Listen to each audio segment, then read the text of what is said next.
All right.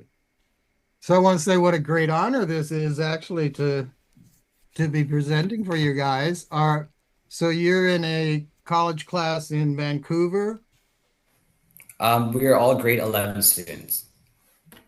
So that's like high school in the United States. High school, yeah. Yeah, okay. Yeah. Yeah, that's the same age. When I was 15, 16, 17, I started reading books on my own, not like what they gave you in school. Mm. So I was really interested in spirituality and uh yoga actually. At 18, I was teaching hatha yoga classes at a local ashram. Uh, and then when I went to Belize, it was with some friends who bought some land and we were going to open a yoga retreat. So along that line, I started kind of young. Um, so go ahead. You want to add, oh, well, first, Mark's here, Mark Elmy. He usually is at his home. He lives around Lake Atilan in the highlands of Guatemala, but he's in the UK, in London, visiting with his parents. So he's tuning in tonight because he's going to tell you about the sacred calendar of the Maya, which is really important because that's what the ancient Maya and the modern Maya build their lives around. And let's see, let me get what today is. Today is one Chuen, four Zults. So that's one monkey, four bat. And then Mark, you want to introduce yourself and explain a little bit? Sure. Yeah. Hi. As you can probably tell, I'm not originally from Guatemala. I've lived there for the last 17 years. I'm actually visiting a friend in London right now, which is I'm kind of like, I wanted to come and chat with you guys. Really excited just to present to you, chat with you, however answer your questions, whatever it might be. Um, I've been studying the calendar since about 1998 and I moved full time to Guatemala in 2008. And I moved with the intention to go and learn more. That was all it was. I wanted to go and sit with the ancestors, sit with the elders, sit around the fire, listen to what they had to say about the calendar, because back in that time, well, there wasn't a lot of stuff on the internet, and what was on there wasn't necessarily particularly trustworthy. And so you want to go to the source, you want to go and listen to what the elders have to say. So that was my prime motivation. I eventually met my teacher in 2010, and in 2015, I was initiated as Akik. Now, an Akik means he of the days. It is somebody who is seen as understanding the calendar, literally an authority on the calendar. So obviously, this is a very great honor for me to reach that level. And now I look back and I think, kind of like, wow, that was like over 10 years ago. Now it's kind of like seems really strange to think about it. So since 2015, I've been writing um, a daily blog about the energy of the day according to the sacred calendar. It's my perception of it. Of course, it's been guided by my interaction with the local elders and that kind of thing. But ultimately, we all have our own interpretation. And my whole feeling about it is that the calendar is there as a guidance system to give us an understanding about what is going to be our best course of action on any particular day. That's what it was used for. Okay. And so, kind of like, I don't know how you would like to go about this, whether you've got some questions you'd like to ask, or whether you just want me to go off on a, on a spiel about the way that the calendar is used or the way that I see it being used. How can I help you? Well, they have a list of questions. A lot of them have to do with me and not particularly about the calendar. So I would like you to just explain more about the calendar, how the ancients used it, as well as as the modern Maya, so much, you know, Sure. they center their life around the sacred calendar, and it's Yes. their connection to the cosmos. Yes. So it is said that the sacred calendar is provided or has been provided to help us to understand how to find our correct position between the heart of the sky and the heart of the earth, two of the most important principles of the Maya. Okay, the sacred calendar is composed of 20 essences, energies, or nawales. As Jim said, today is Chuen. If you look at it from the Yucatec perspective, the way that we would say it in the Quiché language would be Bats. Okay, so it's Bats today, a day of creativity. There are 20 energies and there are 13 numbers, which gives you 260 as the total number of days, which, well, if you understand how impressive the Mayan astronomy and the Mayan mathematics were, I've seen some fantastic presentations by people such as Michael Grove explaining the mathematics of the Maya. This civilization was at least 1,000 years ahead of Europe back in the 7th century. You know, very, very impressive. So the question is, why did they have a 260-day calendar when they really knew about the cycles of planets and all of this kind of thing? And my understanding or feeling about it is this. Firstly, that the 260-day period fits in with things like the synodic period of Mars, and it fits in very well with a couple of particular eclipse cycles. And in this way, it's talking about, there is many other cycles that it will fit in with as well. But in this way, it's giving us a connection to the mathematics, the language of the sky. We can also see that it is connected with the solar zenith transits, particularly at 14.8 degrees north of the equator. It's connected with the growing seasons of corn, and it's connected with the growing of a new human, the human gestation cycle. All of those things are kind of like rounded up into the sacred calendar. The sacred calendar, the 20 energies, the 20 nawales, each of them has a particular focus. And so the sacred calendar would be used for things like understanding what's a good day on which to travel, what's a good day on which to make surgery, or to make war, or to build a house, or to get married, and this kind of thing. The sacred calendar helps us to understand the ceremonial cycle. And in this way, it would be followed. So if you want to open a business, do it on a Tzichin day because it's about prosperity and vision. If you are looking for days on which to, you know, you've got to go and have dental surgery or something like that, a Tihash day is a great day for that. Now, this forms a natural part of the flow of our reality. This is the way that I would see it. And it's a bit like saying that the mathematics of the cosmos line up in a particular way to facilitate particular actions on particular days. Days. Tomorrow is an day. An day is a good day to make a journey. It's a good day to go and investigate something.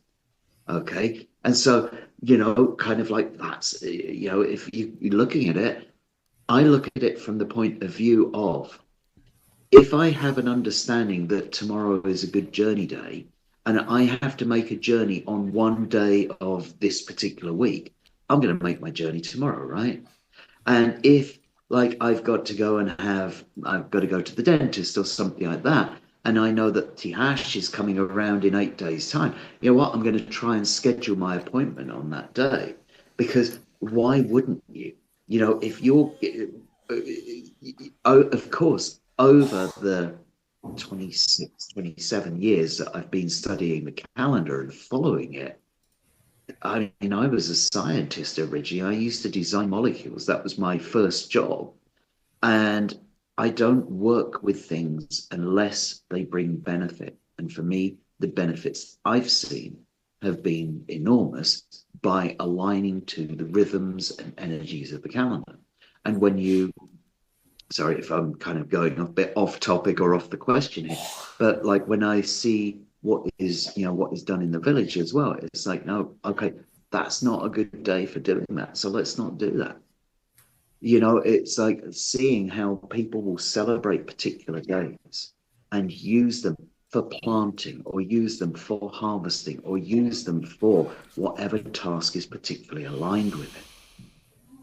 So there is also something which I have heard, and I'm sorry that I can't give you a solid reference for this because honestly, I hear so many things from so many different sources, and I usually don't have a notebook to write down where I heard it from, that kind of thing. But I understand that the sacred calendar was used to help. I mean, it's certainly used to help the midwives, but it was also used in some way with regards to the birth of babies or the conception of children, because you can work out if you are going to conceive a child, what energy that child will carry based on the cycle of gestation. Now, if you are the ruling family of a dynasty, of a city state, or something like that, then the chances are you're going to want a child which carries this energy or that energy, and you're not going to want one that's carrying this energy. For example, if they're carrying the energy of Ish or Achpu or Kech or Kan, those might be seen as powerful ruler types or that kind of thing. Toch or Anil, well, kind of like they have their place in society, but it's not necessarily as the ruler.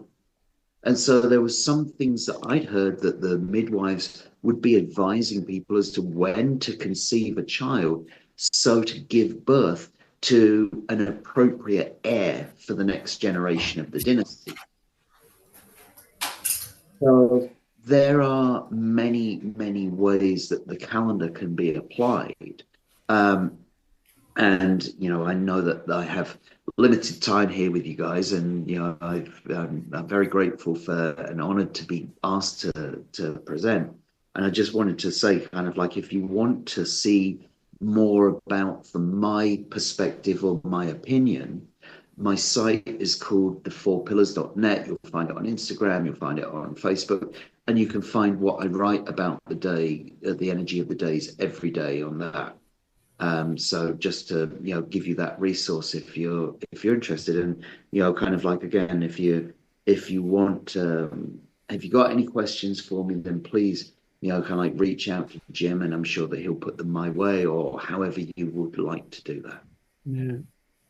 So Owen, also, if you guys want to, in an email back to me, give me your names and your birth date, I'll have Mark work up, your special attributes, your tone of the day that you were born, and you can find out a lot about yourself. So you're welcome to do that. And I'll put Mark's website, the four pillars, fourpillars.com, .net. .net. I'll put that in Yeah, the email. So, thank Owen, you. you want to ask me your first question? Yeah, sure. So our first question for Okay, so thank you so much, Mr. Elby, for explaining about the calendar. That was really good. I think I learned a lot from that, and I no can't wait worries to at all. sorry. I said no worries at all. It's Uh, an absolute pleasure to meet you. I actually did Uh, have a question about the calendar because we go to a Catholic school, so we're like Sunday is considered like a rest day in the calendar. So I was wondering, is there kind of like a rest day or something more of like a chill day in the Mayan calendar? Or is every day kind of like something unique and specific that is really important? I feel that in some ways there is. It's a day called Achmach, and it's a day to be human. And it's a day which accepts that, we're all human. It's a day of forgiveness, but it's also, I think there's a day of like, it's kind of like you just got to enjoy yourself because it's also connected with errors, and it's connected with redemption, it's connected with forgiveness and that kind of thing. And it's like, look, if there was a day that was all about forgiveness and errors, you would not be wanting to, you're not going to get your best crystal glasses down to clean on that day because, kind of like that's the day when you fumble, right? So your Right. best bet is to relax and to enjoy and to take some time. Now, of course, that comes around every 20 days. That's the one that comes to me off the top of my head as fulfilling that particular purpose. I would say if you're going to have a day off, do it on, take an Ahmad day for it. Okay, perfect. Thank you so much. Yeah. Okay. So shall I like let you guys get on with it? I'll leave the meeting now, or would you like me to hang Um, around? I think it's up to you. I mean, I think most of our questions, I didn't prepare too many questions about the Maya calendar, unfortunately. So it's up to you if you can, yeah, if you want, you can stay, or No. you could also leave if you want to. Yeah. I mean, you All helped right. us Well, a lot, and I think me, Xavier, and Jalen, I think we learned so much more about the calendar, and we'll definitely check out the website after this meeting. I think that was really cool. Yeah. wonderful. Thanks so much. Well, it's 20 past 10 here in London, so I think I'm going to go and get on something else. Okay. All right. Perfect. Thank you so much. Thank Thank you you for very taking the much. time out of your day to educate us more about the calendar. Thank you. Thank You're you, Mark. very lovely to meet you, and I'll see you soon, Jim. Okay. Okay. All right. Thank you. Thanks. Bye. Okay. I'll proceed with our first question then, Mr. Reed, if that's okay with you. Sure. Okay.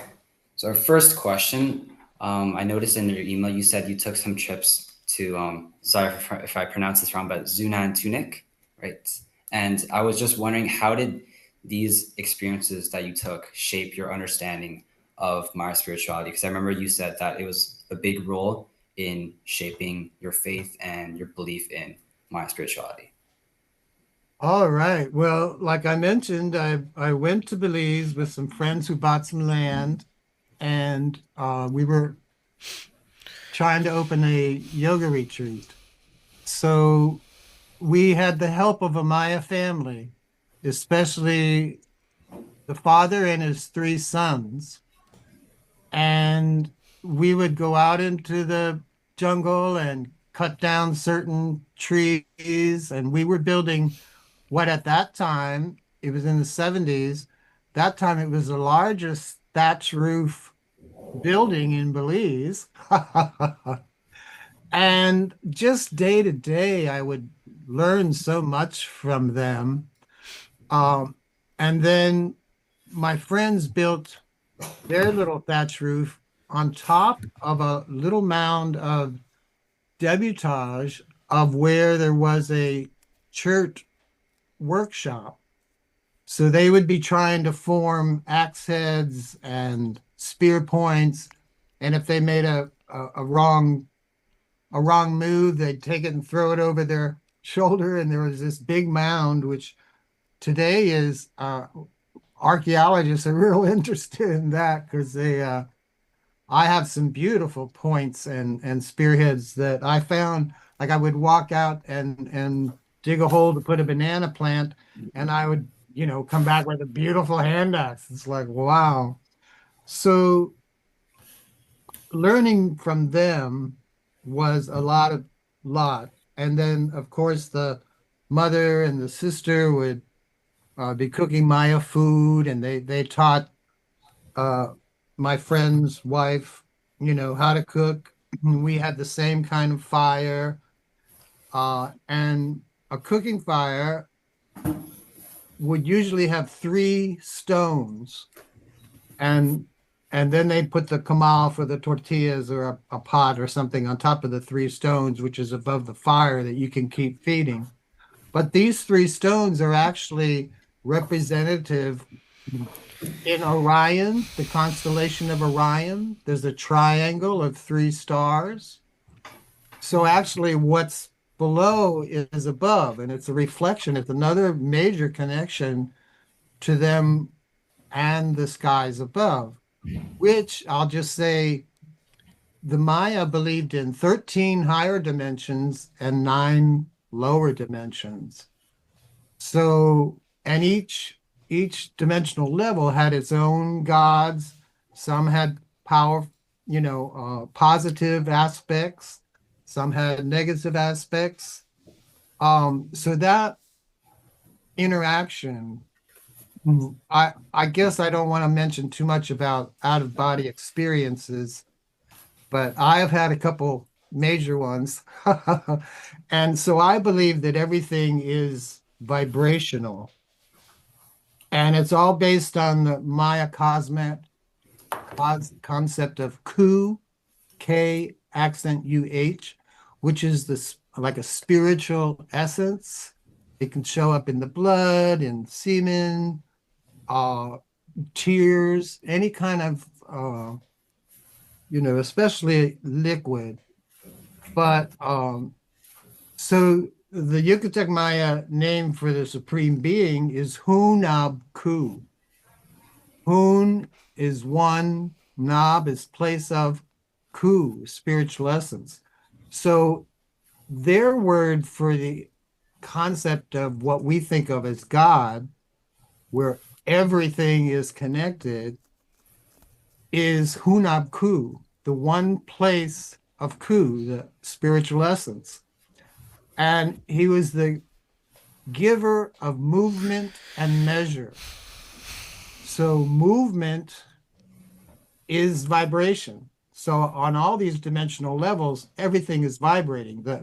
We call ourselves living in the third dimensional world. The Maya would say this is the middle world. Then you have the upper world where the stars and planets, everything beyond. That's also the Maya underworld at night. The darkness above you is the underworld.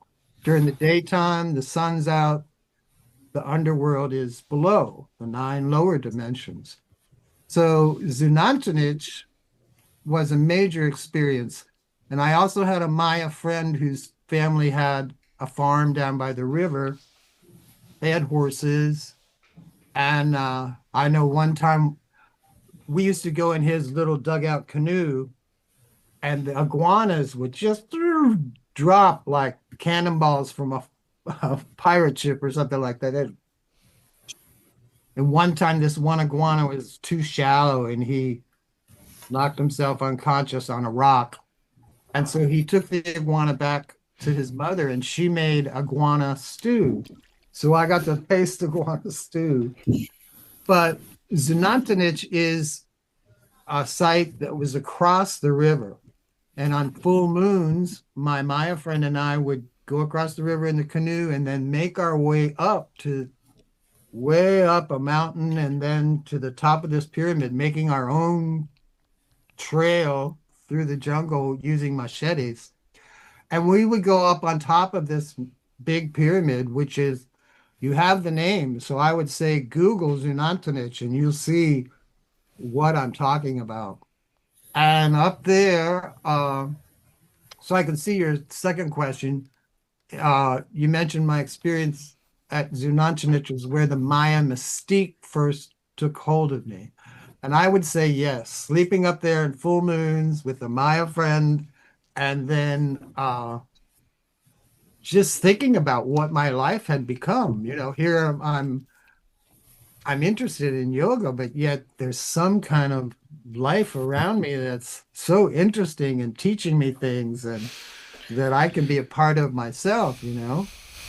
So I'll combine this with you said before that moment, did you follow any particular religion or spiritual path? I would have to say that was more the yoga. And in yoga, they also believe in the dimensional levels. They have seven different dimensional levels. Excuse me. And you have a spiritual essence on each one of these levels. So like, for instance, the next one is the astral level. Then you have the etheric level, and you have your seven chakras as it gets higher vibration. The crown chakra, or the 13th level of the Maya, is where everything is connected, where everybody's soul light is just one light. It's all one. So,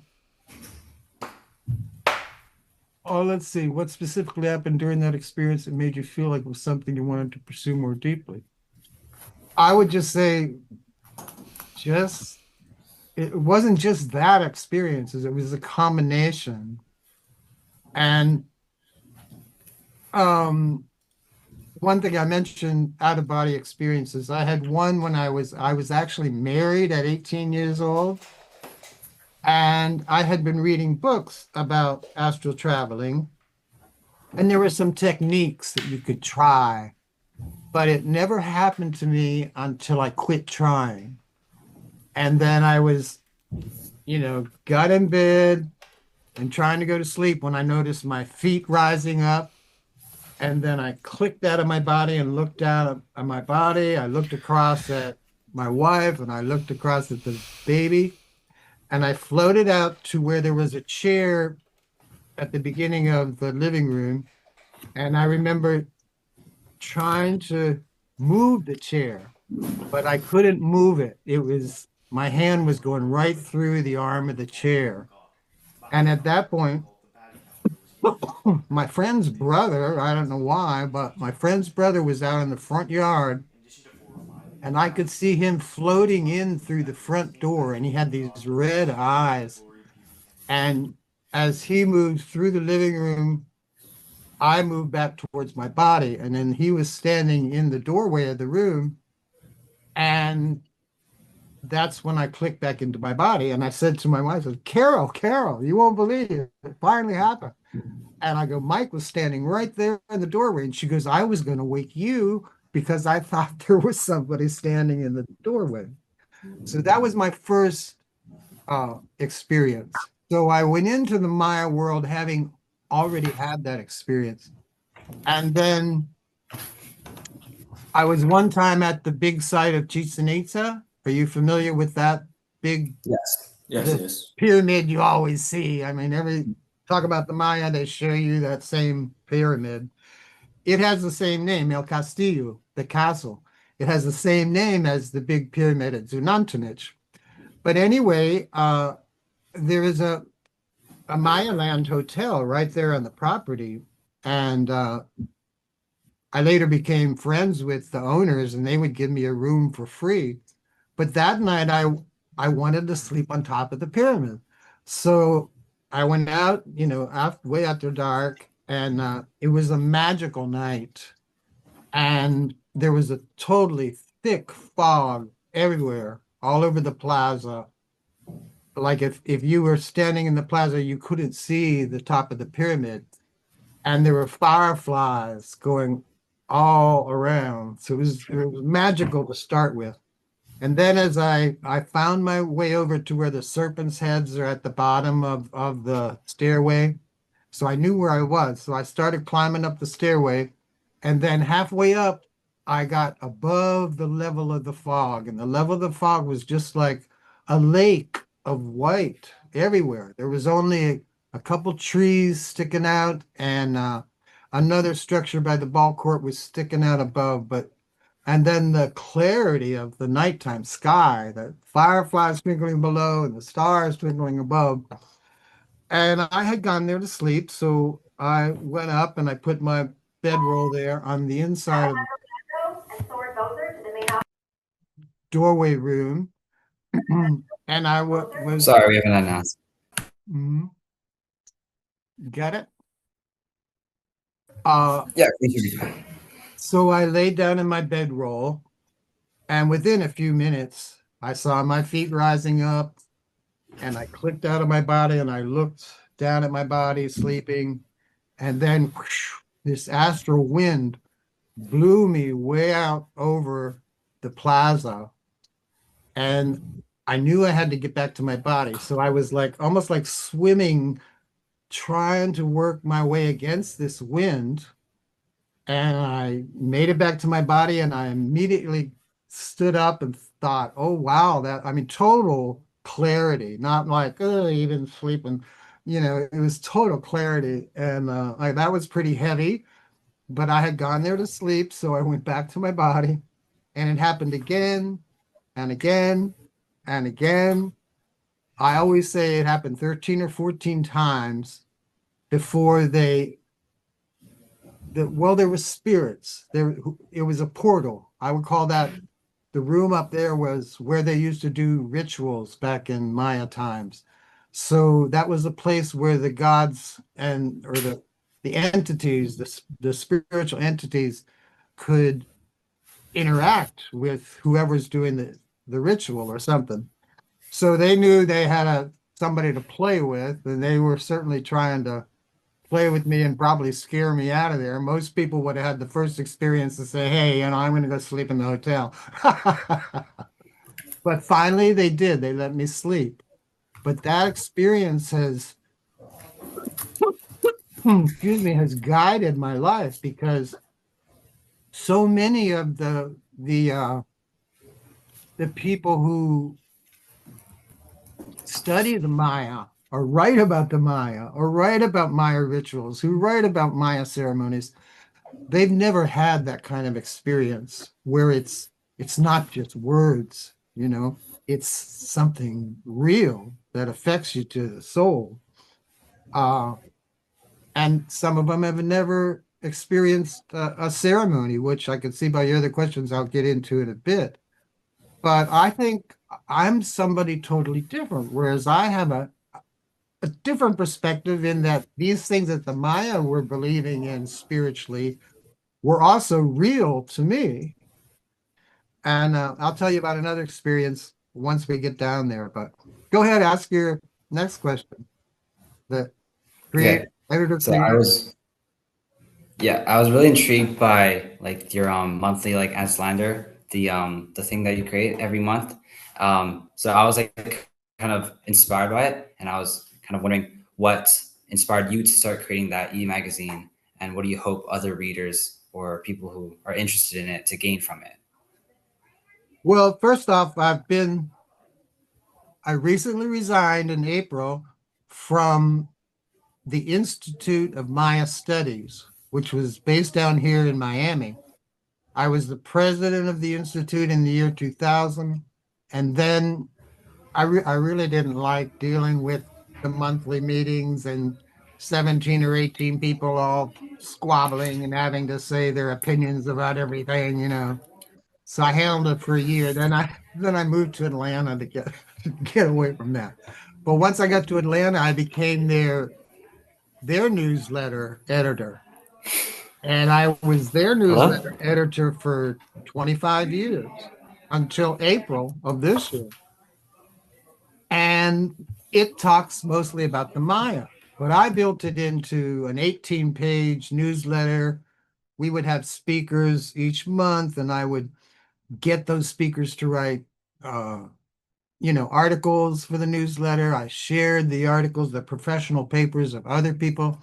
So I really built it into something good, but it was mostly about the Maya. The Atslander, Voice of the Ancient Americas, is I I believe in reincarnation. I think my last couple lifetimes with North American Indian tribes and a couple lifetimes before that with the Maya, and then I go down into South America and the pre-Inca tribes, then I jump over to India and Tibet. I think I'm an old soul. But anyway, I wanted this vehicle to speak more to the ancient cultures of all the Americas. So there is a major focus on the Maya and Mesoamerican cultures, but it has become the voice of scholars. So I host 2 Zooms a month with some of the major people, and they consider it, an avenue where they can reach the public. So many of the academic papers are shared with the other academics, and the people never get to to share their new research and everything with the public. So the readers do gain and learn from it. And it's a lot of people who are studying the Maya or the indigenous cultures. So I'm kind of known around the planet. And there will be people attend the Zooms from Europe, England, Germany, Sweden, Denmark, New Zealand, Australia, all over Mexico and Belize. So it reaches a wide audience, and there's many people, especially in the University of Calgary up there in Canada. I've had professors, everybody present.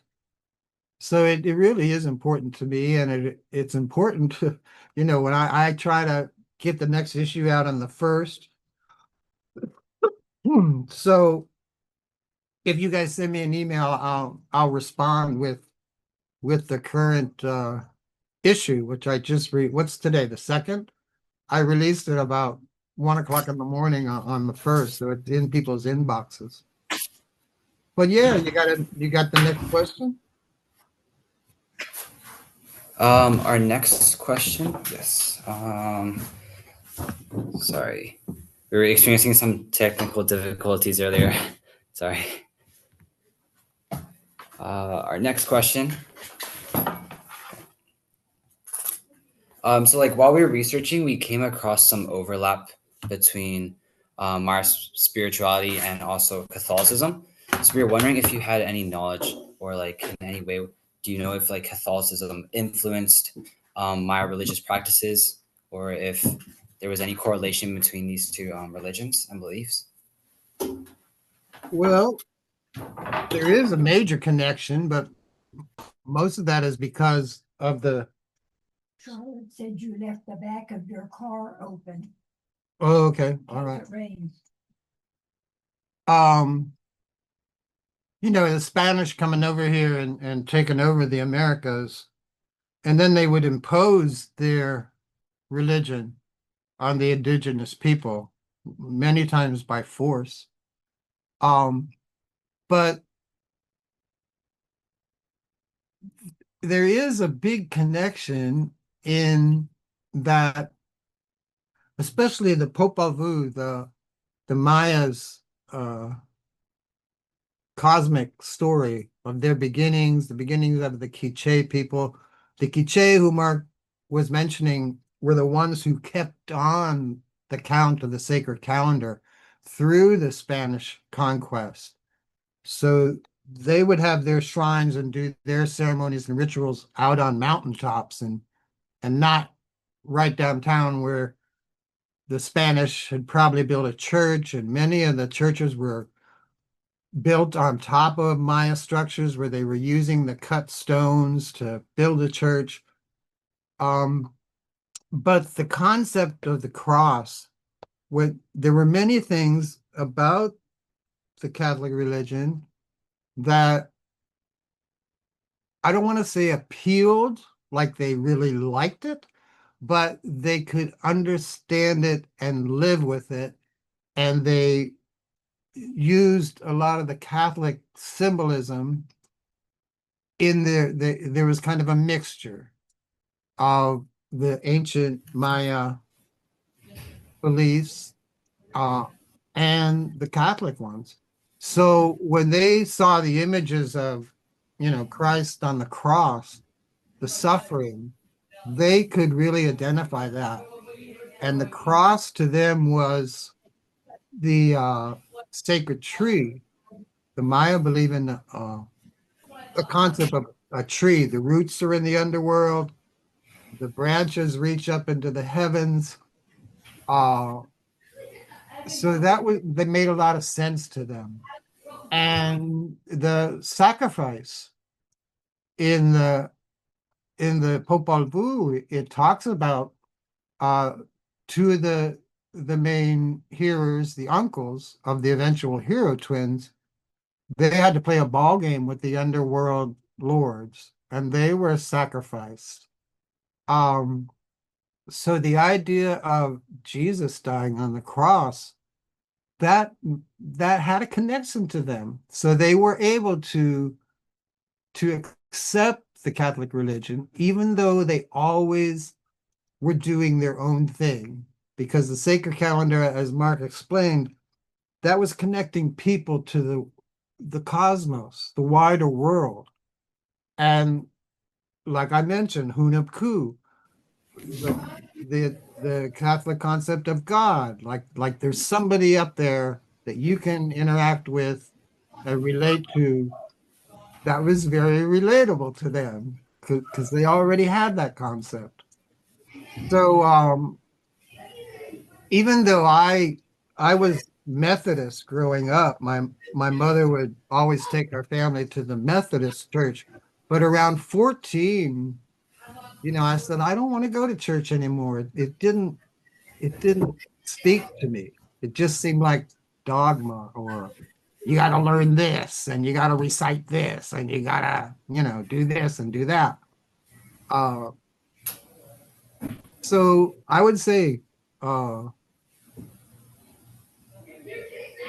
that yes, there's a major connection, but if I might say so, I think the Maya way of it being a personal connection, a lot of the churches, no matter if they're Catholic or whatever religion, their religions, they have had somebody in the past setting down the rules and putting themselves in between you and God, and saying you must come through us to have a God connection. Whereas the Maya had their own personal connection, that they not only believed in it, it was their everyday life that they felt, you know. So I would say the Maya way is a little bit more encompassing, and especially that it gives you your own power. It gives you your own connection to the source. So I don't say that I'm religious. I say I'm spiritual, you know. Interesting. Okay, I think that actually ties perfectly to our next question, which is about what are the origins of my spirituality and what would a typical day look like for someone in ancient Maya society whose life was like centered around these personal beliefs. Well, let me just read this here, if I may. Maya spirituality is an ancient animist worldview based on the concept of Ku, a divine life force present in all living and inanimate things, and it emphasizes a deep interconnectedness with the cosmos, honoring the natural elements. Uh, you saw with the sacred calendar the days that showed up. You saw a monkey, you saw a deer, you saw a bat, and then there were other concepts like I was born on uh 7 Kaban 0 Sip ZIP. So Kaban is shaking, is earthquake. It's very powerful. And to be in the middle of the 13, and seven's right in the middle. So 7 Kaban is actually a really powerful sign. And then I'm 0 Zip, but Zip is not an animal. It's a concept of red, like the red skies or the nighttime skies. It's it's a different concept. Uh, so the Maya believed that rock, that water, mountains, animals, humans shared a sacred essence, and everything requires respect and maintenance to keep the universe in balance. Uh, the sacred calendar every 260 days has a new day. It's always bots. In Quiche, it's 8 bots. So the 260 days will come around again and it'll be 8 bots. And that's like New Year's to them.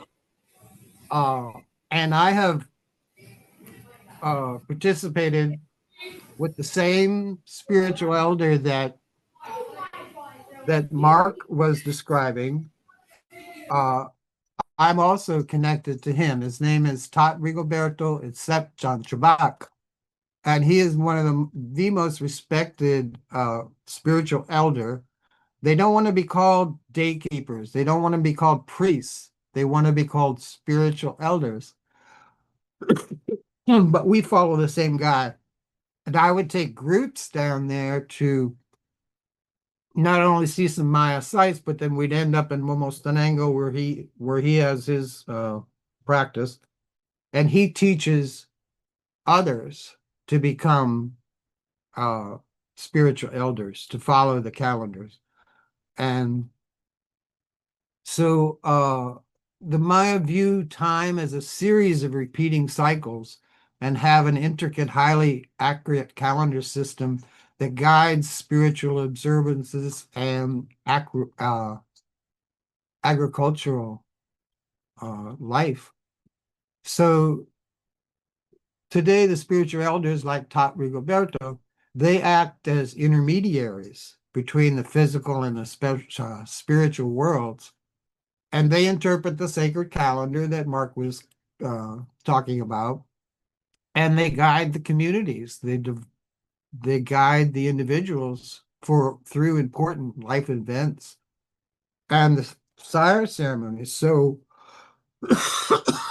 on 8 Bats, on the first day of the sacred calendar, you have to get up about 5 o'clock in the morning when it's still dark, and they'll go up to the mountaintop to a certain shrine, and they'll create a big ceremonial fire.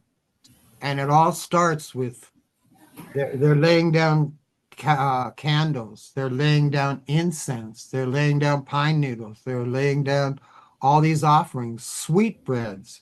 This is so the essence of these things rises up to the gods. The kopal, the burning of the incense, is a part of any ceremony because it's seen as delivering your message to the higher dimensions, you know. So fire ceremonies are central to Maya spirituality, and they are performed to give thanks, to seek healing, ask for abundant harvests, and they honor not only the five directions. The Maya have colors and aspects for the northeast, southwest, but also the blue green is the trunk of the tree coming up to the branches uh, of the vertical interconnectedness of all the dimensional levels. So they honor not only fire, water, earth, air, but a connection again with the what's above us. Um, and it involves a holistic healing so that spiritual practices are deeply integrated with physical and emotional well-being. You can have herbal baths, you can have copal incense, and artistic expression are frequently used for soul healing. And ancient Maya spirituality was characterized by a rich array of deities, including Huracan, who was the god of wind and storms. And that's actually where we get our word. I'm living here in South Florida, we have to deal with hurricanes. And that's actually where we got our word, was from the Maya god, Huracan. And then the maize god. And the maize god the resurrection of the maize god was a big part of the story of the Popol Vuh. And that's another connection with Catholicism, is the idea of resurrection. So you have a person, a being who is deceased, who's been sacrificed, sometimes burned in the fire, but yet they come back. So I guess that's all I have to say about that. Perfect. That was more than enough. That was very, very insightful. Our next question is you mentioned that you participated in many Maya ceremonies led by spiritual elders, and could you like describe what these ceremonies are like and what their purpose is, and especially the like I'd really love to hear more about the Yucatecan Mayan elder that who visited you and like also had and the ritual like you experienced with the elder that came to visit your place. All right. Uh, well, I've participated in a few ritual ceremonies. Well, even way back in Belize, how it was connected to the Maya healing. Uh, we used to go down once the hot hours, like noon to 2, we'd go down to the river, not only eat a lunch, but go down to the river and bathe and wash our clothes in the river and stuff like that. But I was bitten by what is a bot fly, where it's not really a bite. They're impregnating a larva in you. So there was one point where I had this big bump on my shoulder, and it was starting to itch at first, and then it's like, oh my gosh, I feel something in there. So one of the Maya ladies who she didn't have a husband, but she lived in a little hut down by the road. I mentioned it to her, and she said, come back tomorrow. And she asked a woman, curadero, a woman who works with the herbs and healing, to come. And she brushed me all off with like the special kind of herbs and spices. She was burning copal, and she could see cigarettes in my top pocket. So she goes, can I have a cigarette? And I'm thinking, what, you're going to smoke in the middle of my ceremony? But no, she took, opened up the cigarette and took the tobacco and spit on it and put that on the wound, on the bump, and then covered that like with a Band-Aid or something. And she goes, you know, go to sleep. So I went home, and then that like in the morning when I got up, it had killed the larva. So she knew exactly what to do for that illness, or whatever you would call it, that condition. Another time, I was with the owners of the Mayaland Hotel, and the one granddaughter, they were part of the family who was president of the whole Yucatan during the caste wars, which was when the Maya rebelled against the Spanish rule and everything like that. It was I don't know, 40 years or more fighting. Um, so she was the granddaughter of this president. And so their family owned the hotel, and they also owned the land that Chichen Itza is on. The government eventually gave them $10 million for the land of Chichen Itza. But she was interested in connecting with the Maya, and, like giving something back, or at least making amends. Let me get my cat. Hang on. Come on. Come on. And she arranged for us to have a healing ceremony. I call it the chicken ceremony. So we went out to this village to the east of Chichen Itza. And again, it was a husband and wife team. They were curers, they were healers. And they brushed us with the herbs and burning the incense. And then we had to stop in the market in the morning and bring our own chickens.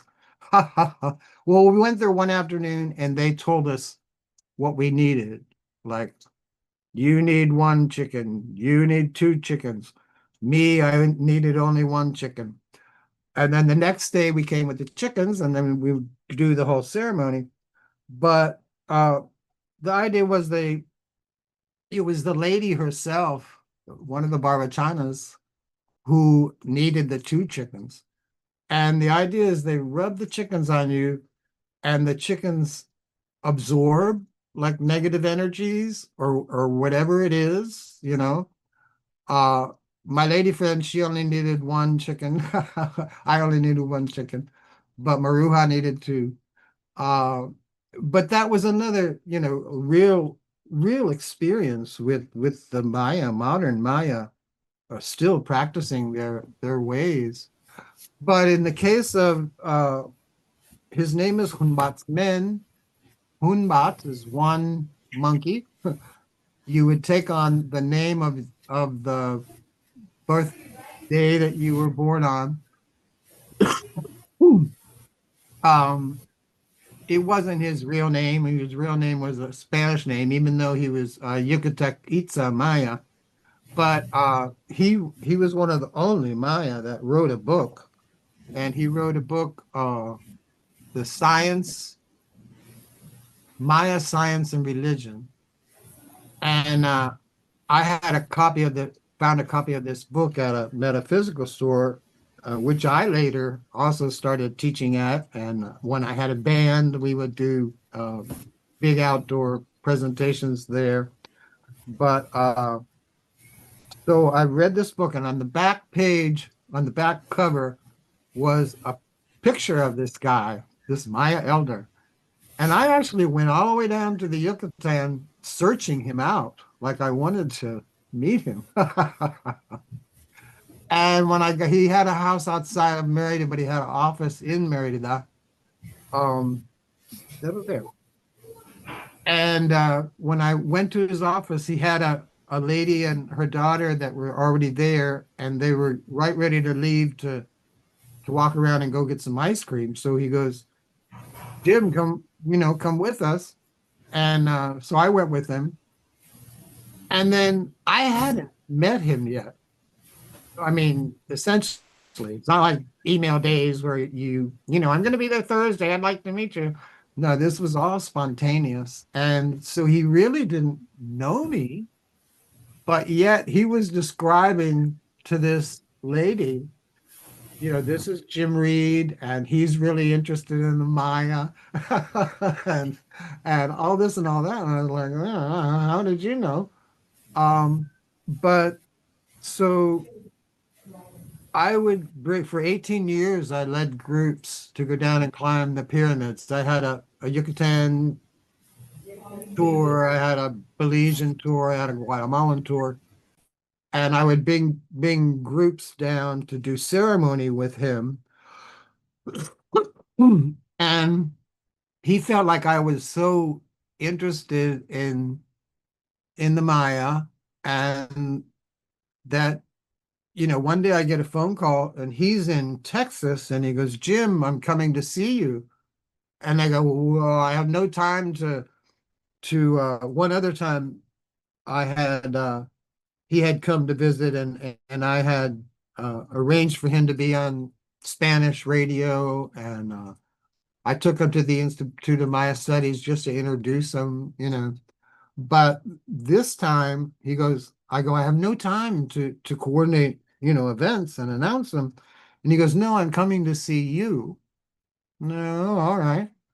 So he came, and my parents were traveling at the time, but he stayed at the house for, well, 5 days he was with me, a couple of days at the house, and then I took him around uh to Central Florida, and we went to the biggest rave in Florida at the time, and they had him up on the big screen, giving a message to the youth.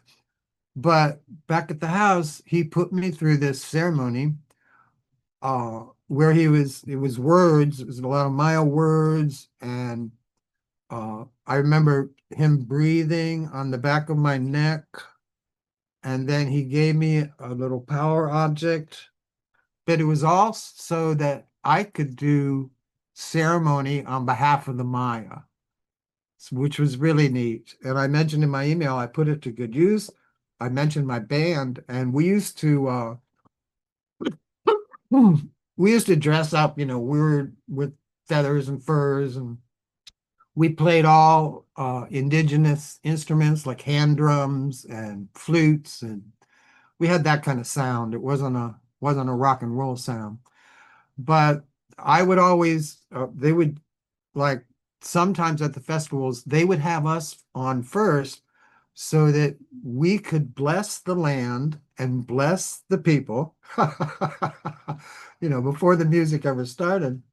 And I was always burning incense. And in my own with the same girl that we did the chicken ceremony with, my lady friend, we used to have a circuit where we go around from Miami, Fort Lauderdale, Palm Beach, Tampa, and do these little. I had a slideshow because I had lived in Guatemala for 7.5 years, and I had all these slides, and people started asking me about the calendars, and so that's where I got into the calendars. But it was all. I mean, I've had people, a lady from Tampa who could see who I was, like I was more than just your normal everyday person. Uh, she took a small group to Puerto Rico, uh, and there they welcomed us as dignitaries or something like that. We had a luncheon at a school and all this and all that. We were on interviewed on TV, and then on this one road on the western part of town, it was just a two-lane highway connecting two towns. Uh, and we put up a 8.5 by 11 sign on a telephone pole. I mean, cars aren't turning there, they're coming by fast. But I guess a new little sign, people would come and check it out. And we mentioned we're having a ceremony on the mountain uh, that Saturday night, and 100 people showed up. And she had billed me as Jim, Shaman Jim. And I was like, what? What can I do? So I got all the people in a circle, and then I went around their back, and I had a hand drum, and I would just play up and down their spine and blow my breath on the back of their necks. And darn if so many people didn't report you know, experiences and healings and stuff like that. And I was like, and I always said it it's not me. It comes through me. And I had especially some of our little ceremonies, me and Shoshila in Tampa, ladies, I would do these guided meditations where people sometimes people were actually leaving their bodies and going on these trips. Uh, and in the vision, I would have you receive a message from your guides. And there were people that could come out of it and write 2 or 3 pages of what their guide told them. And some people would send me money in the mail saying their guide told them that they received a healing during my ceremony. But it was all, not like I'm trying to do it. It was just, I guess, my aura, my vibrations, and being an intermediary, just like the spiritual elders in Guatemala, being an intermediary with the person and their own connection. I've had times when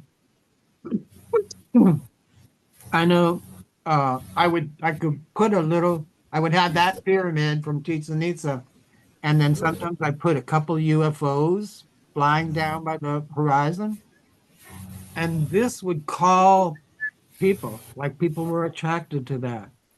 And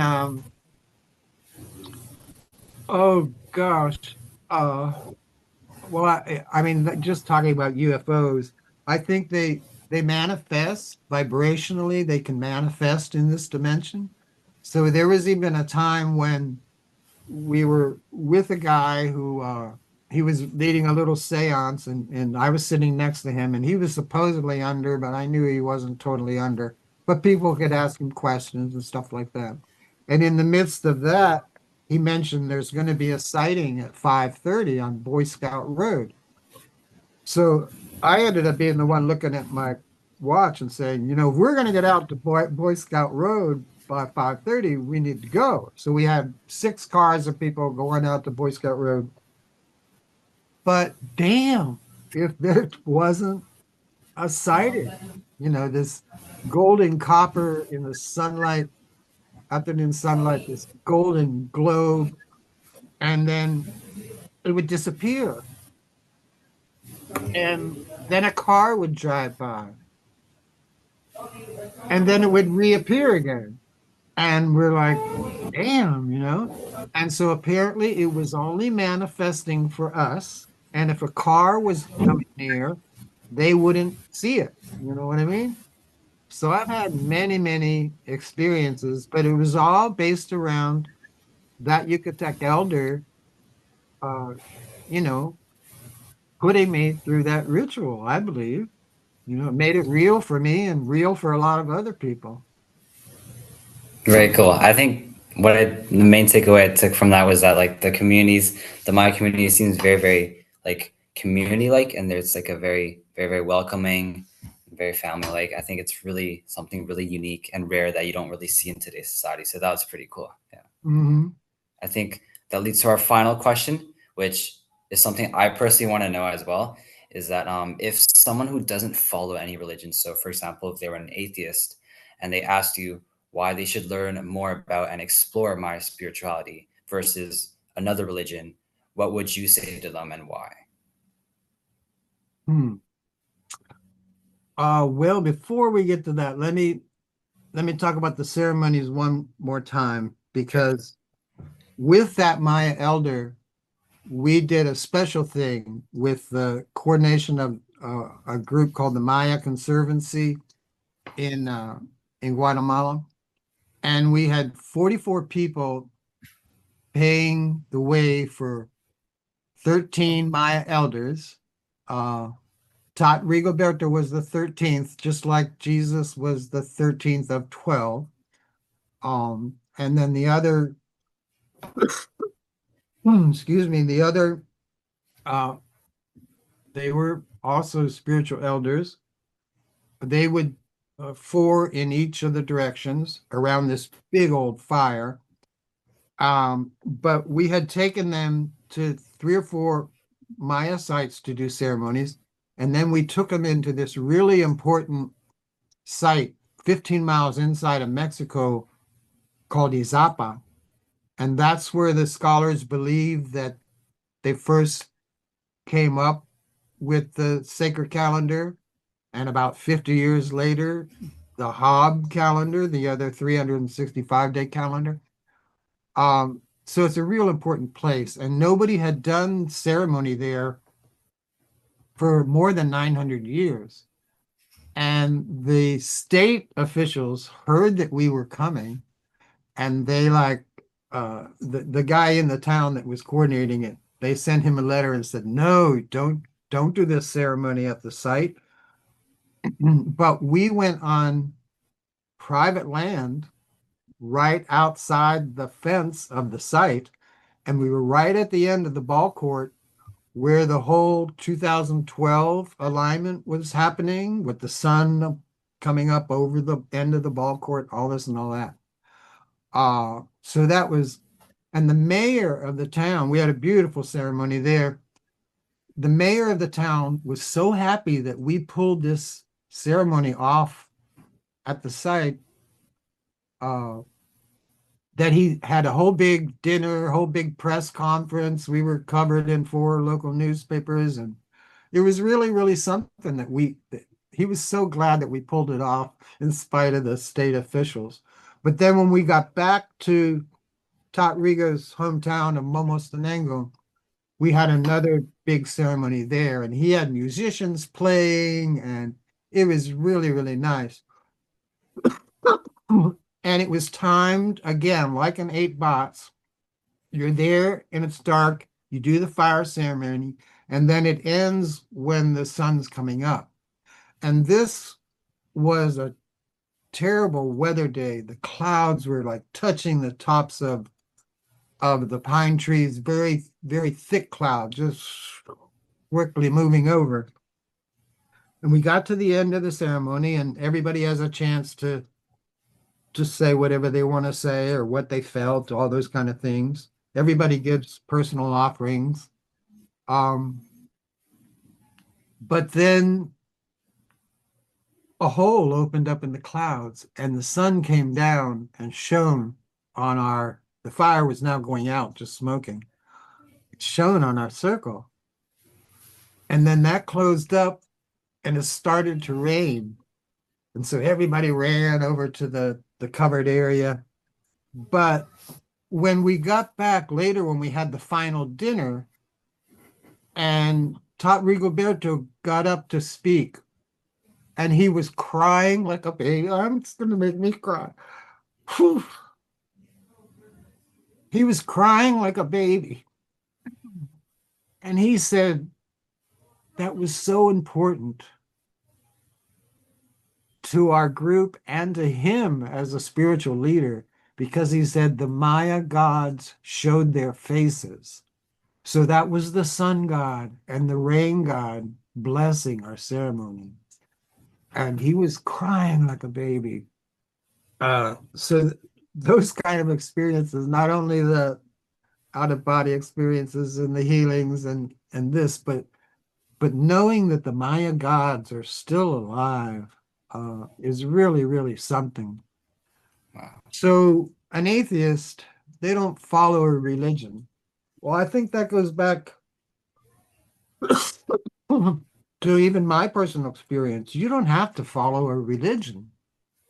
You don't have to feel complacent with the dogma of, if you do this, then you're good to other people, and you don't do bad and you don't hurt anybody. That's the way you should live your life. And it gives you a personal empowerment, your own, I mentioned before, your own connection to your guides, to your higher self, to the gods above you.